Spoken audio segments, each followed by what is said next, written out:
নমস্কার। গল্পের ঝুলিতে সকল শ্রোতা বন্ধুদের স্বাগত জানাই।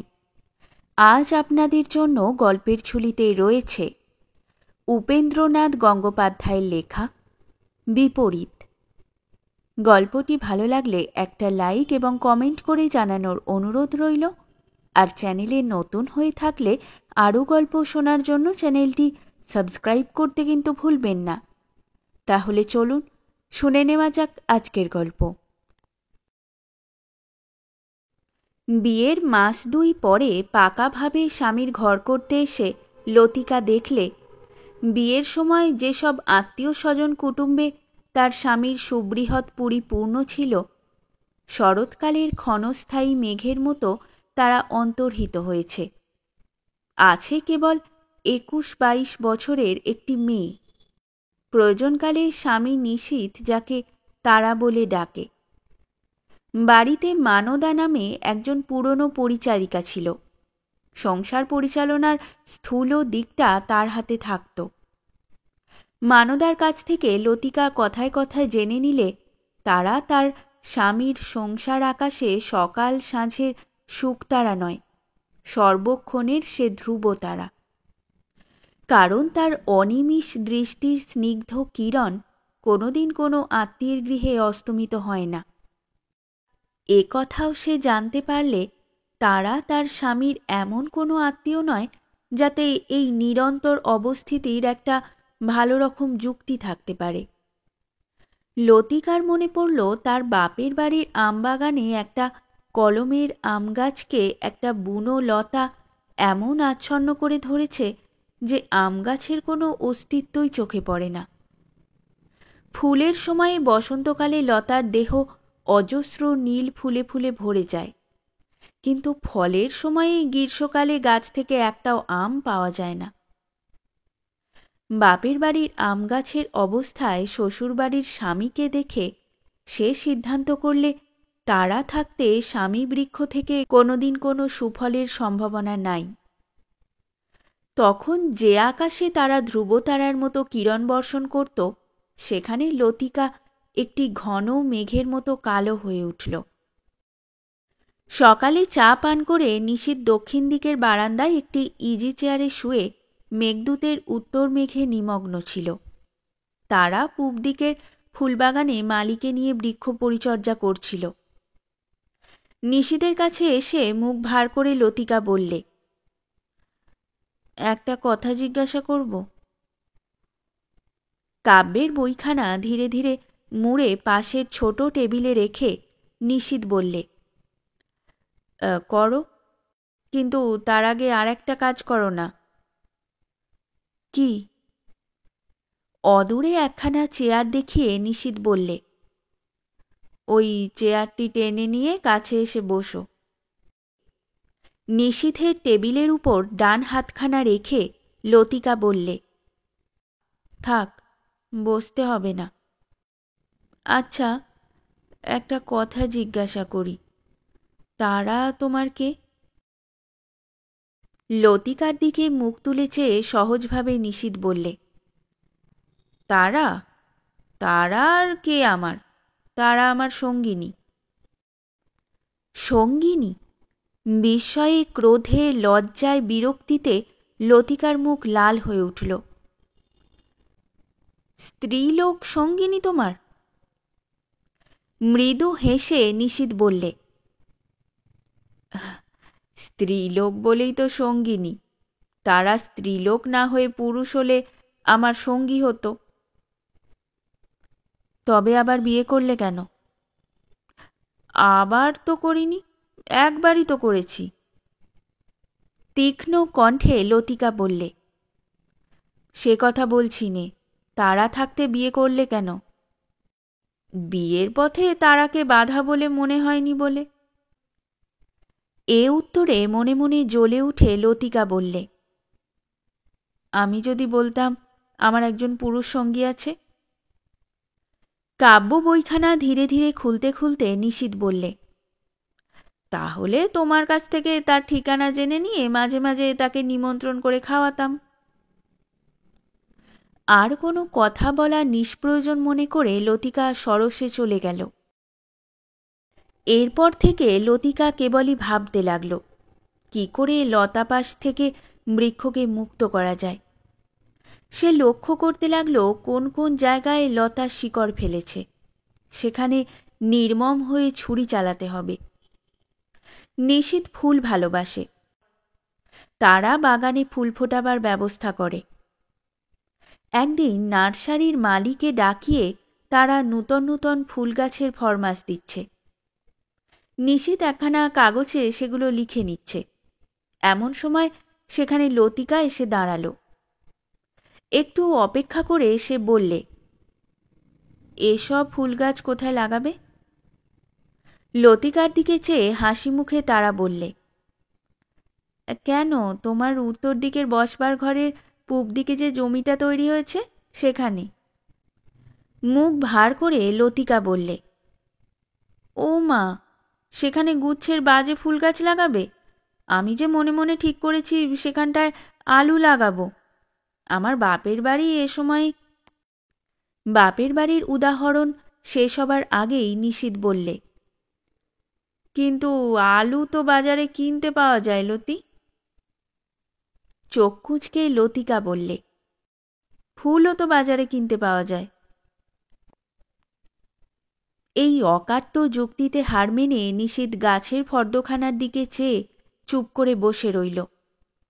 লতিকা বললে, এত সব বাজে জিনিসেও তোমরা সময় আর পয়সা নষ্ট করতে পারো, যাতে সংসারে 2 পয়সার সাশ্রয় হয়, তাতে তো কারো দৃষ্টি দেখতে পাইনি। তারার দিকে চেয়ে নিশীথ মৃদু স্বরে বললে, আমাদের মতে তো সংসার এতদিন চলেছে, এবার লতির মতে কিছুদিন চলুক না তারা। তারা হেসে বললে, বেশ তো। সেদিন থেকে ফুল গাছ কেনা বন্ধ হয়ে গেল। ক্রমশ তরকারির ক্ষেত এত বাড়তে লাগলো আর ফুল গাছের জমি এত কমতে লাগলো যে পুরনো মালি এসে তারাকে বললে, আমি ফুলেরই পাট জানি, ফলের পাট জানি নে, আমি অন্য জায়গায় চাকরি পেয়েছি। তারা বললে, যে কটা ফুলের গাছ আছে সেগুলোর তাহলে কি দশা হবে নিতাই? চক্ষু রক্তবর্ণ করে নিতাই বললে, যেভাবে লাউ আর কুমড়োর গাছ বেড়ে আসছে মা, আর দিন 10 পরে তাদের ভাবনা ভাবতে হবে না।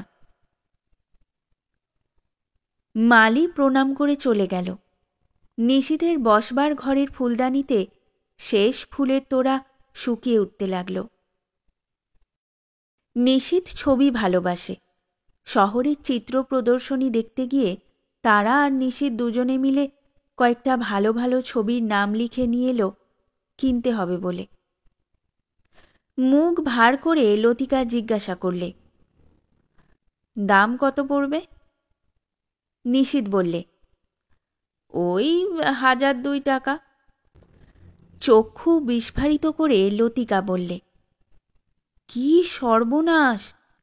কতগুলো ন্যাকড়ার টুকরো কিনে 2000 টাকা জলে ফেলতে হবে, তারপর সেগুলো নিয়ে এখন কিছুদিন ধরে নাওয়া খাওয়া ত্যাগ করে যত বাজে আলোচনা চলবে তো। তার চেয়ে 1000 খানেক টাকার রূপোর বাসন গড়াও, যা কাজে কর্মে উপকার দেবে।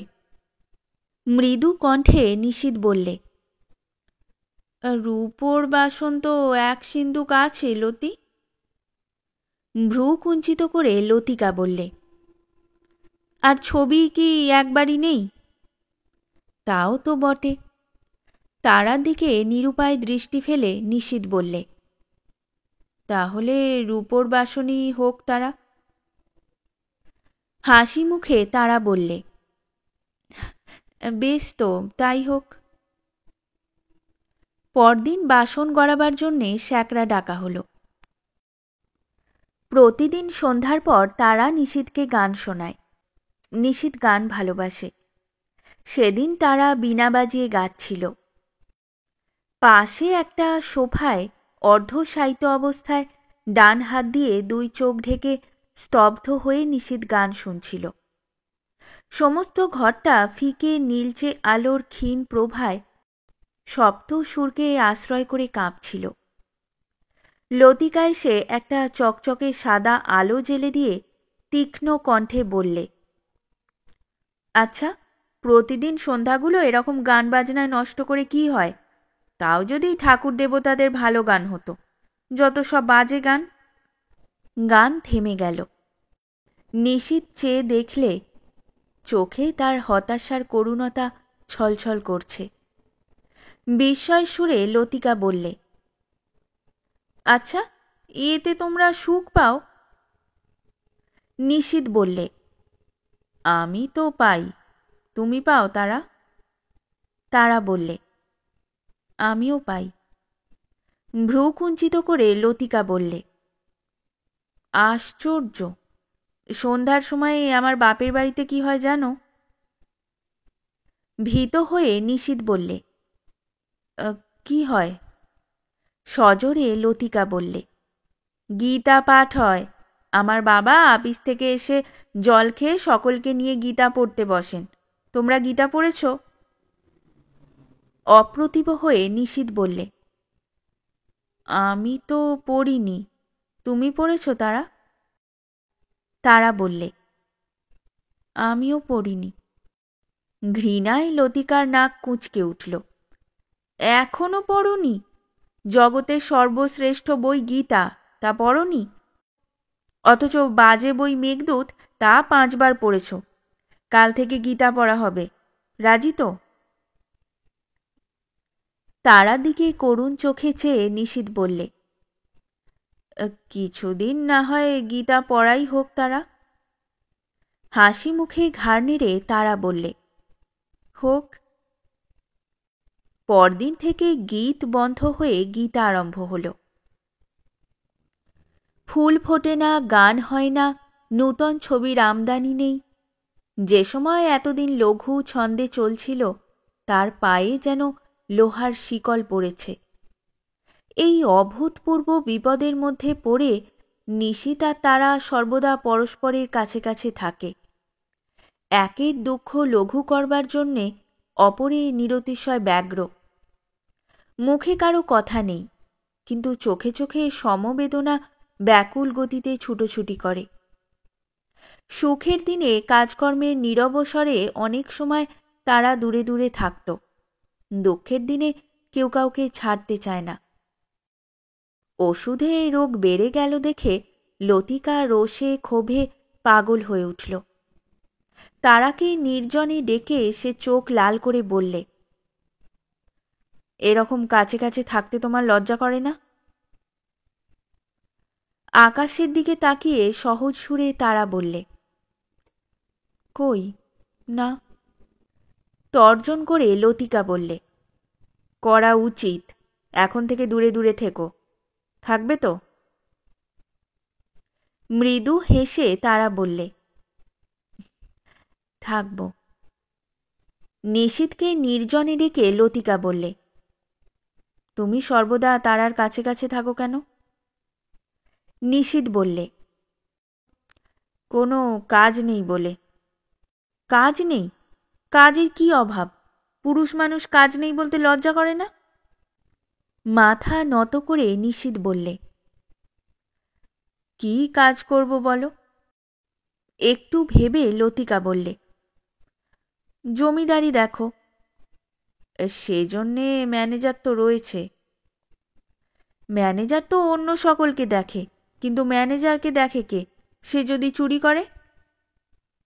নিশীথ বললে, সে যদি চুরি করে তো আমি দেখতে আরম্ভ করলে জোর চুরি করবে। কঠিন স্বরে লতিকা বললে, তাহলে তুমি দেখবে না? একটু ভেবে নিশীথ বললে, দিন কতক না হয় দেখি। সেদিন থেকে তারা তরকারি ক্ষেতের পাশে কড়াইশুঁটি ঝোপের পিছনে দিন কাটাবার মতো একটা আশ্রয় করে নিলে। নিশীথ তার জমিদারি সেরেস্তার কাছে একটা ঘর বেছে নিয়ে আপিস খুললে। জমাবন্দি, রোকর, খতিয়ান, জমা ওয়াসিল বাকির মধ্যে সে নিজেকে একেবারে ডুবিয়ে দিলে।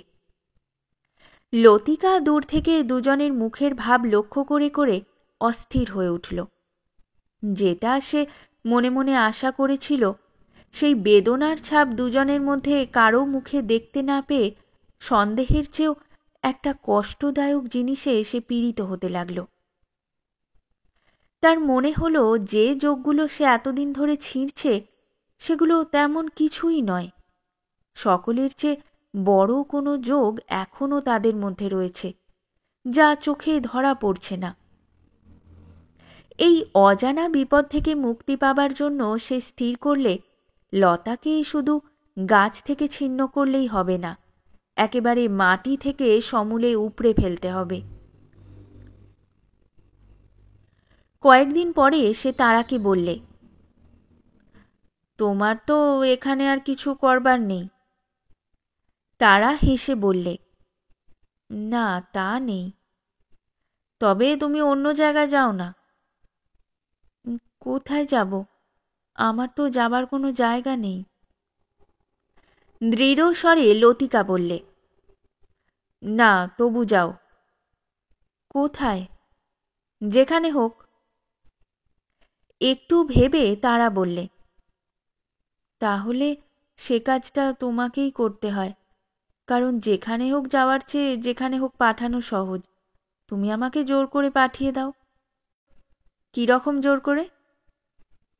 তারা হেসে বললে, জোরের কি আর রকম আছে? হাত পা বেঁধে টেনে হিঁচড়ে, ইচ্ছে যদি হয় চুলের মুঠি ধরে। একটা কি কথা ভাবতে ভাবতে অন্যমনস্ক হয়ে লতিকা বললে, আচ্ছা দেখি।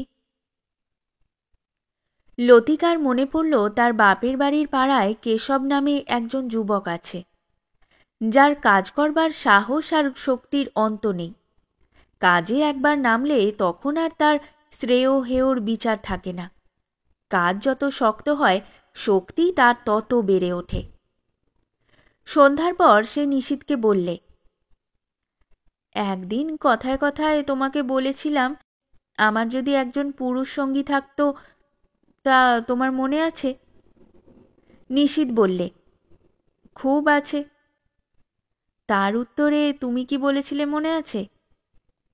নিশীথ বললে, তাও আছে। মুখ নিচু করে নখ দিয়ে মাটি খুঁড়তে খুঁড়তে লতিকা বললে, আমার একজন পুরুষ সঙ্গী আছে। আছে? নিশীথের মুখ উজ্জ্বল হয়ে উঠল। এতদিন বলতে ইতস্তত করছিলে কেন? কি নাম তার? মুখ লাল করে লতিকা নাম বললে। ঠিকানা? লতিকা ঠিকানা বললে। উৎসাহের সঙ্গে নিশীথ বললে, দেখো দেখি, এমন একটা বড় কথা লজ্জা করে চেপে রেখেছিলে। আমি কালই তাকে নিমন্ত্রণ করব, কি বলো? লতিকা ঘাড় নেড়ে নিঃশব্দে সম্মতি জানালে। 2-3 দিন পরে নিশীথের নিমন্ত্রণ পেয়ে কেশব এসে হাজির হল। তাড়াতাড়ি এগিয়ে গিয়ে নিশীথ কেশবের হাত ধরে আদর করে লতিকার কাছে নিয়ে গেল। লজ্জায় আর ভয়ে লতিকার মুখ সন্ধ্যাকাশের মতো কতকটা লাল আর কতকটা কালো হয়ে উঠল। কম্পিত স্বরে সে শুধু বললে, এসো। হাসি মুখে নিশীথ বললে, আমি এখন সেরেস্তায় চললাম, তোমরা দুজনে কথাবার্তা কও। দেখো লতি, কেশবের যেন অযত্ন না হয়। তারপর কেশবের দিকে তাকিয়ে বললে, বন্ধু, দয়া করে যখন এসেছো তখন সহজে ছাড়ছি নে। 2 দিন পরেই যে কাজ আছে বলে ফিরে যাবার ফন্দি করবে তা হবে না। নিশীথ চলে গেল। কেশবের মনে বিস্ময় ছাড়া আর কোনো জিনিসের স্থান হচ্ছিল না। বাপের বাড়িতে যে তাকে একদিনও চেয়ে দেখেনি, শ্বশুর বাড়িতে সে তাকে ডেকে আনলে কেন, এই নিরতিশয় বিস্ময় থেকে প্রথমেই মুক্তি লাভ করবার জন্য সে লতিকাকে জিজ্ঞাসা করলে, আমাকে আনিয়েছ কেন? লজ্জায় লতিকার মুখ টকটকে হয়ে উঠল। ধীরে ধীরে বললে, কাজ আছে। কাজ আছে? উৎসাহ ভরে কেশব জিজ্ঞাসা করলে, কি কাজ? শক্ত কাজ। কেশব হাসতে লাগল। শক্ত তো পাথর হয়, কাজ আবার শক্ত হয় নাকি? আমি জিজ্ঞাসা করছি কি করতে হবে। কতকটা নিজেকে সামলে নিয়ে লতিকা ধীরে ধীরে তার অভিসন্ধি ব্যক্ত করলে। বললে, যেমন করেই হোক সরাতে হবে, এ আমার অসহ্য হয়েছে। এক মুহূর্ত চিন্তা করে কেশব জিজ্ঞাসা করলে, ওদেরও কি তোমাকে অসহ্য হয়েছে? কেশবের প্রশ্নে আশঙ্কায় লতিকার মুখ কালো হয়ে উঠল। বললে, তা তো ঠিক বুঝতে পারিনে, কিন্তু সে যাই হোক, এ কাজ তোমাকে যেমন করেই হোক করতে হবে। ভ্রু কুঞ্চিত করে কেশব বললে, করতে তো হবেই, কিন্তু কেমন করে করতে হবে সেটা দুদিন লক্ষ্য না করলে বুঝতে পারবো না। কেশবের দিকে একটু এগিয়ে এসে ব্যগ্র স্বরে লতিকা বললে, দুদিন কেন, 10 দিন হলেও কোনো ক্ষতি নেই, শুধু শেষ পর্যন্ত করতে পারলেই হলো। 3 জনের এ বাড়িতে বাস অসম্ভব হয়ে উঠেছে। কেশবের মুখে এমন একটা অদ্ভুত রকমের নিঃশব্দ হাসি ফুটে উঠল, যেমন লতিকা কোনোদিন কারো মুখে দেখেনি। চাপা গলায় কেশব বললে, বুঝতে পারছি, তোমাদের 3 জনের একসঙ্গে এ বাস ঠিক যেন ত্রহস্পর্শ হয়েছে। ত্রহস্পর্শ তিথির পক্ষেও যেমন অশুভ, সাথীর পক্ষেও ঠিক তেমনই। উৎসাহ ভরে লতিকা বললে, ঠিক বলেছ। কেশব বললে, একটা কথা, যাকে নিয়ে যাব সে থাকবে কোথায়? কেন, তোমার কাছে। 5 দিন পরে সন্ধ্যার সময়ে কেশব লতিকাকে ডেকে বললে, আজ রাত্রে কাজ শেষ করতে হবে, প্রস্তুত থেকো। শুনেই লতিকা শিউরে উঠল, এত শীঘ্র? কেশবের মুখে সেই প্রথম দেখার দিনের মতো হাসি ফুটে উঠল। বললে, শুভস্য শীঘ্রম। পাংশু মুখে লতিকা বললে, আমাকে প্রস্তুত থাকতে বলছো কেন? কি করতে হবে আমাকে? তুমি রাত 12টার সময়ে বাড়ির পশ্চিম দিকের খিড়কির দোরের কাছে একবার এসে দাঁড়াবে। চঞ্চল হয়ে উঠে লতিকা বললে, কেন, তাতে কি হবে? আমাকে ডাকবার ছল করে তাকে সেখানে ডেকে নিয়ে যাবে নাকি? মাথা নেড়ে হাসতে হাসতে কেশব বললে, তুমি আমাকে বিশ্বাস করে কাজের ভার দিয়েছ বলেই আমি যে তোমাকে বিশ্বাস করে কাজের কৌশল বলবো, তেমন কাঁচা কাজ করিনি আমি। আমাকে দিয়ে যদি কাজ নিতে চাও তাহলে জেরা করো না। ব্যস্ত হয়ে লতিকা বললে, না না, আমি জেরা করছি নে। আমি তোমাকে আর কোনো কথা জিজ্ঞাসা করব না, শুধু একটা ছাড়া। কি? সফল হবে তো? নিশ্চয়ই। আজ তোমাদের ত্রহস্পর্শ কেটে যাবে, 3 জনের সঙ্গে এক মিশে 2-এ 2-এ ভাগ হবে। আজ তিথি কি জানো? না। কি? অমাবস্যা। ভীত স্বরে লতিকা বললে, বড্ড অন্ধকার হবে যে। হা, অন্ধকারেই তো এসব কাজে সুবিধে হয়। তুমি দেখছি কোনো তন্ত্রেরই ধার ধারো না। আচ্ছা, এখন যাও, যা বললাম তা যেন মনে থাকে। লতিকা এগিয়ে এসে তর্জনী আর মধ্যমা দিয়ে কেশবের কাঁধের কাছে স্পর্শ করে বললে, আর আমি যা বলেছি তাও যেন মনে থাকে। যদি জোর করতে যায় টেনে হিঁচড়ে নিয়ে যাবে, এমনকি দরকার হলে চুলের মুঠি ধরেও। সে তাই বলেছিল। কেশব হাসতে লাগল। বললে, ছেলে মানুষ তুমি, টেনে হিঁচড়ে কি নিয়ে যাওয়া যায়? তাতে আরও জোর বাড়িয়ে দেওয়া হয়। তবে কি করে নিয়ে যাবে? সহজভাবে হাত ধরে, যদি জোর করে তাহলে 2 হাতে বুকের কাছে তুলে ধরে। লতিকা হেসে বললে, তোমার কথা শুনে মনে হচ্ছে পারবে তুমি। দেখো, আর একটা কথা আছে, সঙ্গে একটা বড় রুমাল রেখো, যদি চেঁচাতে যায় মুখে পুরে দিও, কিছুতেই চেঁচাতে দিও না। কেশব বললে, না তা দেব না, কিন্তু বড় রুমাল তো আমার নেই। তুমি না হয় একটা এনে দাও। তেমন বড় রুমাল খুঁজে না পেয়ে লতিকা তাড়াতাড়ি নিশীথের একটা রেশমি গলাবন্ধ নিয়ে এলো।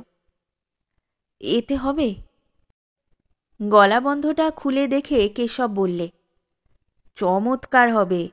এ কার গলাবন্ধ? তোমার স্বামীর? হ্যাঁ। কেশব হেসে বললে, এর চেয়ে ভালো আর অন্য কোনো জিনিস হতেই পারে না। এ দিয়ে মুখ বাঁধলে মুখ দিয়ে একটি কথাও বেরোনো উচিত হবে না। চিন্তিত মুখে লতিকা বললে, দেখো, একটা কথা খালি আমার মনে হচ্ছে, ওদের দুজনকে পৃথক করবার জন্য এ পর্যন্ত যা কিছু আমি করেছি সবটাতেই যেন উল্টো ফল হয়েছে। ওদের মধ্যে যোগটা যেন বেড়েই গেছে। তুমি যা করছো তাতে আরও বেশি করে তাই হবে না তো? কেশবের মুখে আবার সেই অদ্ভুত হাসি ফুটে উঠল। লতিকা আর কোনো কথা জিজ্ঞাসা করতে সাহস করলে না। রাত্রি 12টার সময়ে লতিকা এসে খিড়কির দোরের কাছে দাঁড়ালো। উত্তেজনায় তার বুকের মধ্যে যেন কল চলছিল। দোরটা খুলে রেখে কাছেই কেশব লুকিয়েছিল। লতিকাকে দেখতে পেয়ে কাছে এলো, হাতে সেই গলা বন্ধ। রুদ্ধশ্বাসে লতিকা বললে, সব ঠিক তো? লতিকার কানের কাছে মুখ নিয়ে গিয়ে কেশব বললে, সব ঠিক। তারপর নিমেষের মধ্যে বাঁ হাত দিয়ে লতিকার গলা চেপে ধরে ডান হাত দিয়ে তার মুখ বেঁধে ফেললে। একটু ধস্তাধস্তি হলো, কিন্তু কোনো ফল হলো না। মুখ দিয়ে লতিকা কোনো কথা বলতে পারলে না। চোখ তার খোলা ছিল, কিন্তু চোখ দিয়ে সে কী ভাব প্রকাশ করছিল নিবিড় অন্ধকারে তা কিছুমাত্র বোঝা গেল না। লতিকার হাত ধরে টান দিয়ে কেশব বললে, চলো। লতিকা মাটিতে বসে পড়বার চেষ্টা করলে।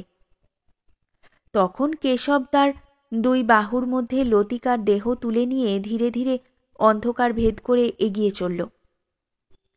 কিছু দূরে এসে লতিকাকে নামিয়ে দিয়ে কেশব তার মুখের বাঁধন খুলে দিয়ে বললে, তখন চেঁচাবার কোনো উপায় ছিল না, এখন চেঁচালে কোনো উপায় হবে না। বৃথা চেঁচাতে চেষ্টা করো না। রোষে ক্ষোভে কম্পিত স্বরে লতিকা বললে, এ তুমি কি ভুল করলে? তাকে না এনে আমাকে আনলে কেন? কেশব হেসে বললে, একটুও ভুল করিনি। যে কাজ যেমন করে করলে পণ্ড হয় সে কাজ তেমন করে করাই ভুল। তাকে এনে ত্রহস্পর্শ ভাঙা যেত না। লতিকার হাত ধরে কেশব অন্ধকারে মিলিয়ে গেল। শেষ হলো আমাদের আজকের গল্প। গল্প পাঠে এবং বিভিন্ন চরিত্রে আমি তৃষিতা।